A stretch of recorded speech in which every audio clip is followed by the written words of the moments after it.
Countless recollections tell us of the rich place of music in Jewish lives through the ages, even in times of despair. And the violin has been at the heart of Jewish life for reasons that are partly spiritual, partly practical. The Center for Holocaust Education and Scholarship is pleased to welcome tonight Mr. Niv Ashkenazi, a virtuoso and classically trained violinist. Praised for both his, quote, lush sound and passionate playing, as well as his formidable technical powers. He is an active soloist and chamber musician who has performed in Europe, the Middle East, and across the United States, including at the Kennedy Center and Carnegie Hall. Highlights of Mr. Ashkenazi's past season include an appearance as a guest artist at La Sierra University and a residency with the Perlman Music Program performing on the Violins of Hope in Sarasota, Florida. Mr. Ashkenazi's solo appearances include work with the Los Angeles Doctors Symphony Orchestra and the California State University Northridge Orchestra. As a chamber musician, he has collaborated with members of the Los Angeles Philharmonic, Juilliard String Quartet, Cavani Quartet, and Ariel Quartet. Mr. Ashkenazi holds both a Bachelor of Music and a Master's of Music from the Juilliard School, where he was a student of Itzhak Perlman and Glenn Dicterow. Tonight, Mr. Ashkenazi will perform on a Violin of Hope, one of scores of violins played during the Holocaust by Jews who were forced to play under unimaginable conditions in ghettos, forest hideouts, and concentration camp orchestras. Playing those violins helped those musicians survive. About 60 violins that survived the ashes of the Holocaust were lovingly refurbished by Mr. Amnon Weinstein in Israel.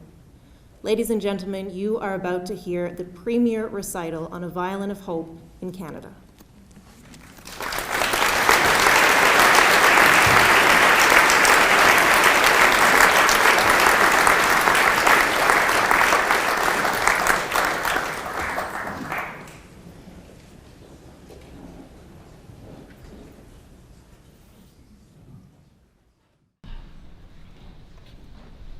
As was mentioned, I'm here with one of the Violins of Hope. And Violins of Hope is an organization run by Amnon Weinstein and his son Avshi. And what they do is they collect and restore instruments that have gone through the Holocaust. They then bring these instruments all over the world and have musicians perform on them as part of concerts as well as educational programs to bring continued awareness and education about the Holocaust.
of the early mandates in Nazi Germany in 1933 was not to allow Jews to play the music of the great German composers such as Bach, Beethoven, Mozart, and Wagner. The Nazis thought that in order to restore their musical supremacy, Jews had to stop playing this music. They also didn't allow what they called degenerate music, such as jazz, atonal music, and music by Jewish composers such as Mendelssohn and Mahler. There were many Jews in the orchestras in Germany at the time, especially in the string sections. There was a noticeable change and decline in the numbers of players after the mandate came into place. One of the ways Amnon views the importance of playing on these violins of hope is that Jews and their music were silenced. But we're here today having Jews and people of all nationalities and religions playing these instruments and playing music by both German and non-German composers. I will now play for you the Adagio from Bach's Sonata No. 1 in G minor. It is part of a set of 6 solo sonatas and partitas for solo violin, and they're considered some of the greatest music composed.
Violins of Hope collection has a story.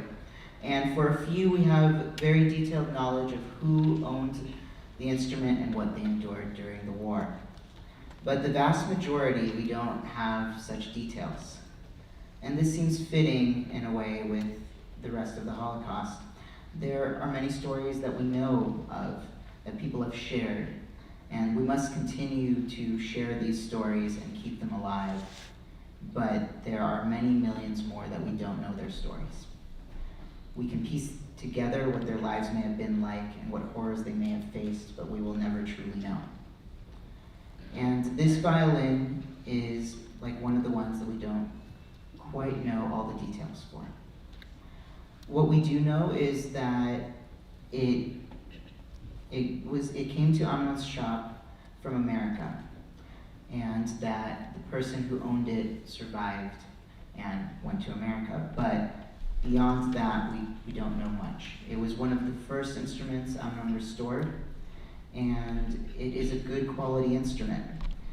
It was built probably near Yugoslavia in the early 1900s, and probably went to a family of means. It has a beautiful Star of David on the back, made out of abalone shell.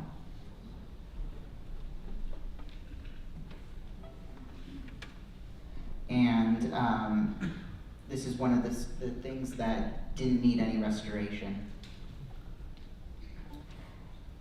It was common practice during the time before the war to have these violins hung up on the walls, and that was because in Orthodox tradition you aren't allowed to have representative art, but violins were allowed. And so these Stars of David were proudly displayed with the violin facing, the back facing out. And what you may notice is that the back is actually lighter than the front. And that is because what happened was the sun would come in through the window and would hit the back of the violin. And you can actually see where that was. I got involved with Violins of Hope in early 2016 when I was invited to perform on their instruments in Sarasota, Florida. We went there to 1 to 2 schools each day to talk and play with the students, talk and play for the students, I should say, and then had a public concert each evening. Hearing the stories of each violin and the horrors witnessed and experienced by the owners of each instrument brings up many emotions, and sometimes it actually makes it very difficult to play on these violins. I felt a deeper connection both to the instrument and the former owner, because this was that person's voice.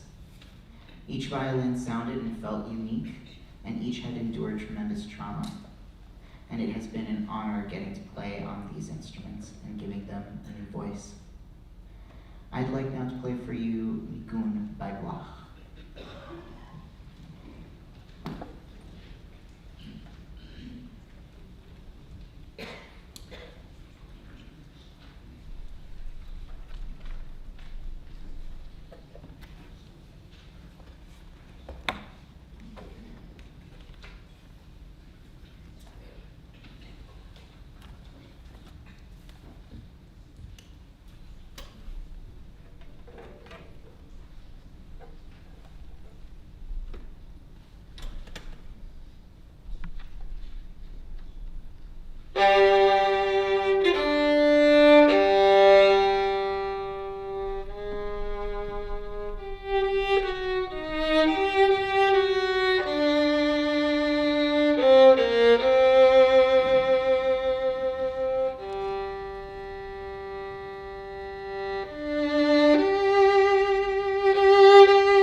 If you guys would like to know more about music and its place during the Holocaust, there's a great book by James A. Grimes called Violin of Hope that was written in collaboration with Amnon.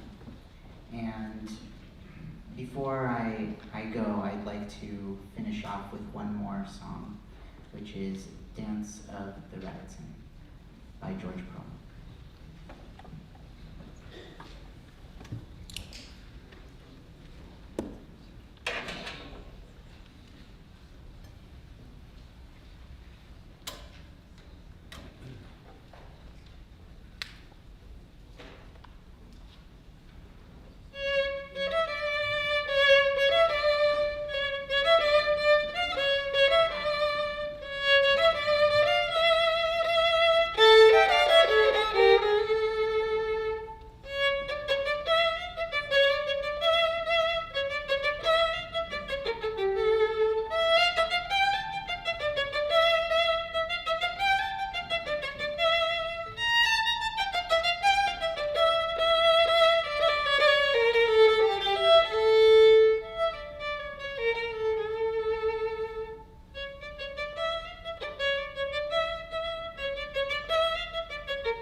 Thank you very much, Niv, for that very moving performance on A Violin of Hope.